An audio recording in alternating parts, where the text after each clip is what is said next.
So this rod is gonna favor being in this position right here. So what I'm gonna do is I'm gonna move this trigger until it's pointing straight up and down, just like that. I'm gonna recheck it. As you can see, it's right on the spine. It's perfect right there. So because this is a casting rod and this rod favors to be loaded up into this position, I'm gonna place the guides on the top side. Spinning rod, you just reverse it. You do the opposite. That's what's always worked for me, guys. If this rod blank does have slight curvature to the right, I will counter the guides off to the left.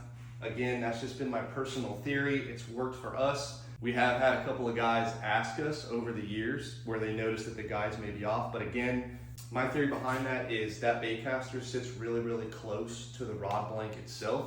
So when you're looking down the guides, the first thing the guy does when he goes to order a rod or buys a rod from the store is he looks down the blank like this. So say this blank had slight curvature off to the right and you're looking at it straight up and down, the guides are actually gonna come off a little bit to the left to counter that curvature. So when you go ahead and you hold the rod like this, where that reel sits on the reel seat, the line coming off the reel itself, again, sitting nice and low, is gonna have a perfect straight trajectory through the guides themselves, even though that blank has a little bit of curvature.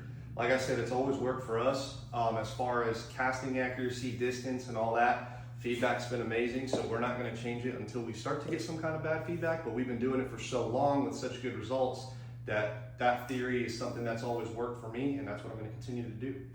Fun fact, guys, 1978, Dale Clemens wrote Advanced Custom Rod Building. His publisher made a mistake in the book, and that's why people call it spline, but the correct terminology is spine. But it's the internet, so you can call it whatever the fuck